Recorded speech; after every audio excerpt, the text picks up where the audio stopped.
사랑하는 성도 여러분, 5월 11일 목요일 새벽 만나에 오신 여러분 주님의 이름으로 환영하고 축복합니다. 오늘 우리에게 주시는 하나님의 말씀은 사무엘상 27장 1절에서 7절까지의 말씀입니다. 사무엘상 27장 1절에서 7절까지의 말씀 제가 봉독하겠습니다. 다윗이 그 마음에 생각하기를 내가 후일에는 사울의 손에 붙잡히리니 블레셋 사람들의 땅으로 피하여 들어가는 것이 좋으리로다. 사울이 이스라엘 온 영토 내에서 다시 나를 찾다가 단념하리니 내가 그의 손에서 벗어나리라 하고, 다윗이 일어나 함께 있는 사람 600명과 더불어 가드왕 마옥의 아들 아기스에게로 건너가니라. 다윗과 그의 사람들이 저마다 가족을 거느리고 가드에서 아기스와 동거하였는데, 다윗이 그의 두 아내 이스라엘 여자 아히노암과 나발의 아내였던 갈멜 여자 아비가일과 함께 하였더니, 다윗이 가드에 도망한 것을 어떤 사람이 사울에게 전하매 사울이 다시는 그를 수색하지 아니하니라. 다윗이 아기스에게 이르되, 바라건대 내가 당신께 은혜를 입었다면 지방 성읍 한가운데 한 곳을 내게 주어 내가 살게 하소서.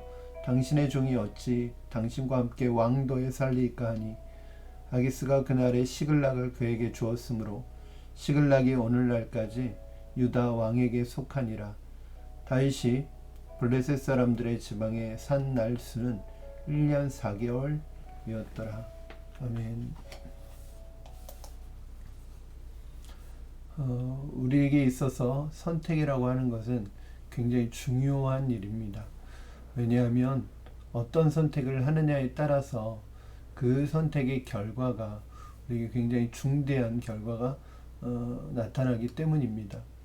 그러나 대부분의 사람들은 그렇게 중대한 결과가 나타날 수 있는 선택을 할 때 최선의 선택을 하기보다는 상황 때문에, 환경 때문에 어쩔 수 없이 선택을 하는 경우가 많이 있습니다. 예를 들어서 저희 같이 또 동료 목회자들이나 후배들을 볼 때 가장 안타까운 것 중에 하나는 개척이라는 굉장히 중요한 어떤 일을 결정하는 데 있어서 상황 때문에, 환경 때문에 어쩔 수 없이 하게 되는 경우가 많이 있습니다. 예를 들어서 나이가 너무 많아서 이제 다른 교회 부목사로서 더 이상 사역을 할 수 없게 되었기 때문에, 그리고 더 이상 갈 수 있는 교회가 없기 때문에 개척을 하게 되는, 떠밀려서 개척을 하게 되는 경우가 많이 있습니다.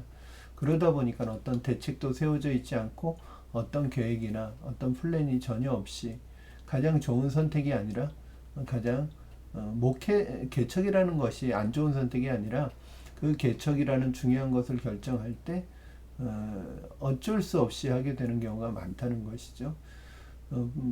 개척만 그런 것이 아닙니다. 어떤 사람이 회사를 창업한다던가 어떤 일을 하게 될 때 그것을 놓고 기도하고 최선의 결정을 하는 것이 아니라 어쩔 수 없이 떠밀려서 상황이 그렇게 돼서 하는 경우도 많이 있게 되죠.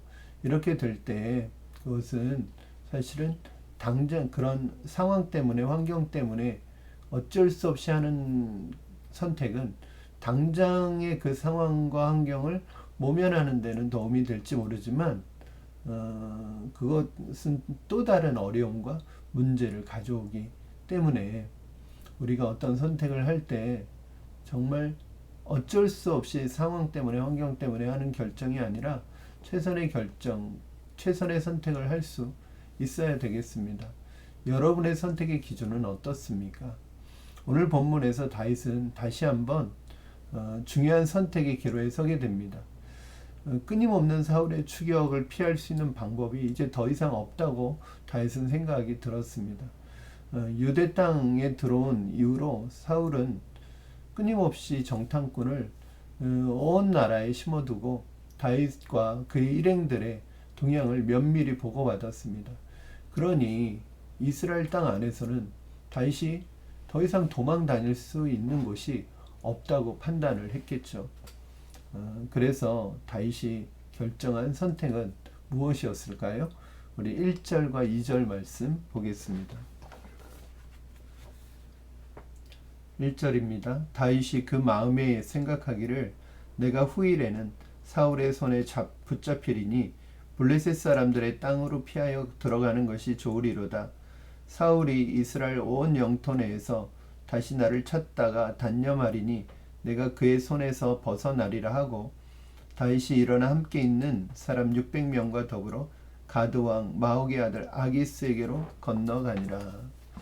다윗은 사울의 추격을 피할 곳은 이스라엘 땅 안에는 없다고 생각하였습니다. 그래서 이스라엘 영토를 벗어나 블레셋, 특별히 가드 왕 아기스에게로 피하였습니다. 가드 왕 아기스라고 한다면 여러분도 기억하시겠지만 전에도 한번 사울의 추격을 피해서 도망갔었던 곳입니다. 그리고 여러분도 기억하시듯이 그 가드 왕 아기스 앞에서 다윗은 미친 사람 흉내를 내면서까지 목숨을 살기 위해서 미친 사람 행세를 하기까지 했던 곳입니다.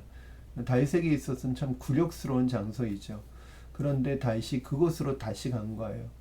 우리가 생각할 때 얼마나 오죽하면 그런 결정을 했을까라는 생각도 할 수 있습니다. 그럼에도 불구하고 다윗의 결정에 있어서 다윗의 그 선택의 기준이 무엇이었느냐가 굉장히 중요하겠죠. 다윗의 기준이 무엇이었을까요? 1절 말씀 초반부에 보면 이렇게 말씀하고 있습니다. 다윗이 그 마음에 생각하기를. 그러니까 다윗의 이러한 결정의 기준은 자기의 생각이었습니다. 다윗이 가드왕 아기스에게로 간 것 자체가 잘못된 것은 아닙니다. 만약에 하나님께서 가드왕 아기스에게로 가라, 그곳에서도 내가 너를 보호하리라 라는 어떤 하나님의 인도하심과 메시지가 있었다면 당연히 그것은 잘못된 것이 아니겠죠. 그러나 다윗이 블레셋으로 가려고 했던 가장 큰 이유는 자신이 그렇게 생각할 때, 왜냐하면 두려움이 있었기 때문입니다. 내가 이스라엘 땅에 있다가는 사울에게 붙잡히게 될 것이다 라는 그 두려움 때문에 마음에 생각하기를 블레셋 행을 결정하였던 것이죠. 하나님께 전혀 뜻을 묻지 않았습니다. 이 중요한 선택 앞에서 다윗은 하나님의 뜻을 묻지 않고 하나님의 인도하심을 따르지 않았습니다. 과거에 대한 그 가드왕 아기스에게 도망하였던 때에, 그때 하나님께서 그 가드왕 아기스에게 도망하였을 때 유다 땅으로 들어가라고 하나님께서 친히 명령하셔서 다윗은 위험이 도사리고 있지만 유다 땅으로 들어갔던 것이죠. 그런데 그렇다면 하나님께서 유다 땅으로 다윗을 인도하셨다면 그 유다 땅으로부터 나오는 건 역시 하나님의 인도하심을 받아야 할 터인데, 다윗은 하나님의 인도를 받지 않고 사울에 대한 두려움 때문에, 상황 때문에 어쩔 수 없이 그 유다 땅을 벗어나 블레셋 땅으로 들어가게 됩니다. 환경과 상황에 떠밀려 자신의 생각대로 중요한 선택을 하게 되었습니다. 그 결과 다윗의 이러한 선택의 결과 어떤 결과가 주어졌을까요? 먼저는 4절에 보니까, 우리 4절 볼까요? 다윗이 가드에 도망한 것을 어떤 사람이 사울에게 전하매 사울이 다시는 그를 수색하지 아니하니라. 사울이 더 이상 수색하지 않게 됩니다. 그리고 5절 6절 보면 다윗이 아기스에게 이르되 바라건대 내가 당신께 은혜를 입었다면 지방 성 가운데 한 곳을 내게 주어 내가 살게 하소서. 당신의 종이 어찌 당신과 함께 왕도에 살리이까 하니 아기스가 그 날에 시글락을 그에게 주었으므로 시글락이 오늘까지 유다 왕에게 속하니라. 다윗과 그의 일행이 블레셋 가드 땅에서 지내는 것을 허락받았을 뿐만 아니라 오히려 다윗과 그의 일행이 지낼 수 있는 시글락이라는 지역을 지낼 수 있도록 거주지로 허락을 받습니다. 이것만 보면 다윗의 그 결정이 어때요? 당장은 좋은 결정인 것처럼 보입니다. 당장은 유익한 결정인 것처럼 보이지요. 최고의 선택인 것처럼 보입니다. 왜냐하면 사울의 추격도 멈추었고 블레셋에서 자신의 거주지가 생겼기 때문입니다. 그러나 당장의 문제 없음이 하나님의 인도하심이라고 생각할 수는 없습니다. 모르지만 그곳에서 사울의 추격을 피해 거주하는 동안 당장은 좋았을 거예요.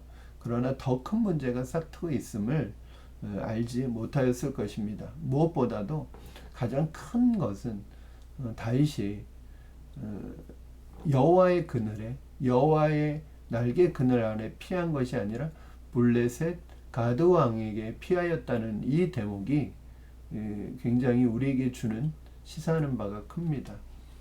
여러분, 전에도 말씀드렸듯이 진정한 평화라는 것은 무엇일까요? 전쟁이 빗발치는, 총탄이 빗발치는, 총탄이 폭탄이 빗발치는 전쟁터 안에서 어미새 품에 안긴 아기새는 평화를 누리듯이 이 세상에 어떤 고난과 시련의 찬바람이 불어온다 할지라도 주의 날개 그늘 아래 숨고 그 날개 그늘 안에 있을 때 진정한 평화를 누리는 것이거든요. 그러나 당장 그 하나님의 보호하심이 눈에 띄지 않는다고 해서, 느껴지지 않는다고 해서 사람에게 피하고 환경에 피하다 보면 정말 중요한 것은 그 환경이 나중에 나에게 더 큰 어려움으로 다가올 수 있다는 것을 우리는 기억해야 합니다. 여러분, 상황과 환경 때문에 선택하지 마시기 바랍니다.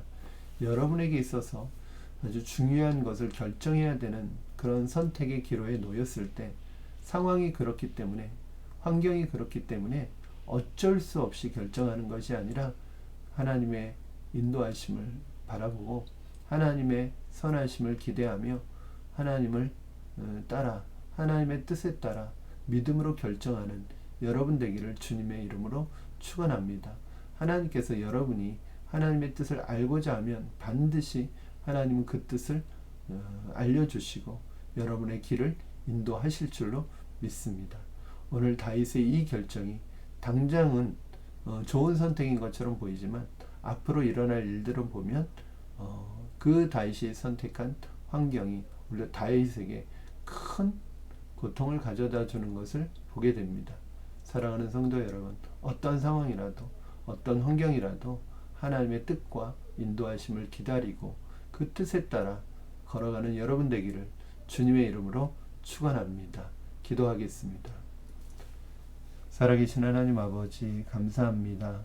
오늘도 우리의 삶에 많은 어려움과 고난과 환난의 순간이 있지만 하나님, 바라기는 그 상황 때문에, 그 고난의 환경 때문에 무엇인가 중요한 선택을 하지 않게 하시고 그 상황 속에서도 나를 인도하시고 나를 붙드시는 하나님을 신뢰하고 그 하나님을 믿고 신뢰하며 하나님의 인도하심을 받아가는 우리가 되게 하여 주시옵소서. 지금 당장 상황을 모면하는 것보다 하나님이 나의 삶을 이끌어가는 것을 기대하게 하여 주시옵소서. 오늘 하루도 우리의 삶에 하나님의 인도하심과 하나님의 섭리가 있음을 주님 고백합니다. 주님을 따라가기를 원합니다. 주님의 뜻을 따르기를 원합니다. 우리의 길을 인도하여 주시옵소서. 감사하며 예수님의 이름으로 기도하옵나이다. 아멘. 사랑하는 성도 여러분, 오늘 하루도 주님께서 저와 여러분의 삶을 인도하실 줄로 믿습니다. 우리 귀를 열고 마음을 열고 주님의 인도하심을 받았으면 좋겠습니다. 상황이 너무 급하더라도 하나님은 여러분과 함께 계심을, 여러분의 길을 인도하심을 믿으시기 바랍니다. 우리 내일 새벽 만나, 금요일 새벽 만나 시간에 다시 말씀으로 찾아뵙겠습니다. 사랑하고 축복합니다.